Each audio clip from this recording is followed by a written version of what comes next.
Ladies and gentlemen, welcome back to another broadcast of The Weekly with me, Neff. Please subscribe to the channel and share this video with a couple of friends and colleagues. It helps us out a lot. And we're trying to get to 1,000 subscriptions. This one is cool from comicbookmovie.com. This is a film that's going to be coming out soon for April, but it's going to be a horror film based off a video game. Shazam director's big screen adaptation of Until Dawn, widely praised in first social media reactions. The first social media reactions for Until Dawn have just hit, and they're overwhelmingly positive. By now, most are wary of early verdicts like these, particularly as they often don't match the reviews and the inevitable tomato meter score reveal for Rotten Tomatoes, as we've referenced a couple times. There hasn't been a huge amount of positive buzz surrounding Until Dawn due to what appear to be some huge changes from the game it's based on. Rather than adapting that choose-your-own-adventure style story, this movie's premise is inspired by Groundhog Day. However, the leads are forced to relive their day over and over, facing different horror threats each time. That seems to have paid off, though, resulting in a scary and clever horror movie that, according to some who watched it early, does tie into the 2015 video game. Full reviews for Until Dawn should drop soon, so we'll get a better idea then of whether Shazam and Shazam Fury of the Gods director David F. Sandberg has taken the franchise in the right direction. Even if video game fans aren't keen, horror fans should find plenty to enjoy. And that's something I've spoken about off mic. Obviously, it's based on a video game, so there's a lot of video game fans that don't like the direction of it, but since this is a business and Sony is in the business of trying to make money, they're trying to cast a wider net, so they may change some things in the live adaptation. It just is what it is at this point. Let's read a full synopsis. 1 year after her sister Melanie mysteriously disappeared, Clover and her friends head into the remote valley where she vanished in search of answers. Exploring an abandoned visitor center, they find themselves stalked by a mass killer and horrifically murdered one by one, only to wake up and find themselves back at the beginning of the same evening.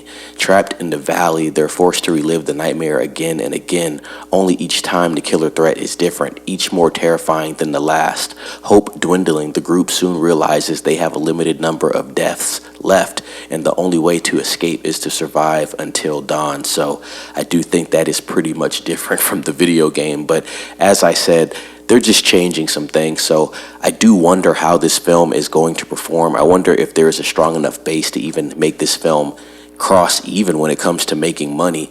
I don't know what the budget is, but just based off what I'm seeing, and it is a horror film, cast is decent, obviously director has some experience, it's Sony Pictures. I'm thinking maybe about $50 to $60 million. We will just have to see.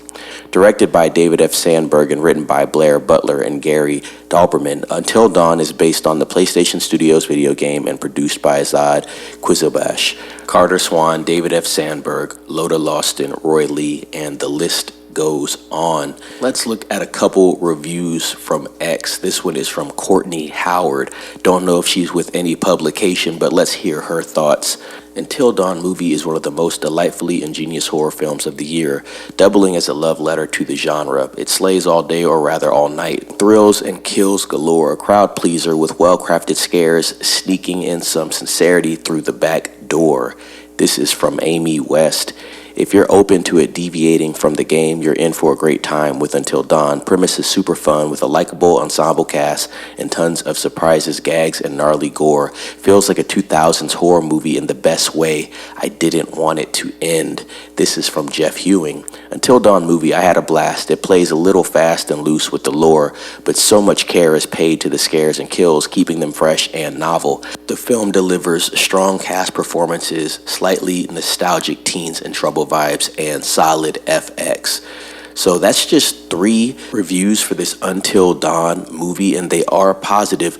Not seeing too much negative right now.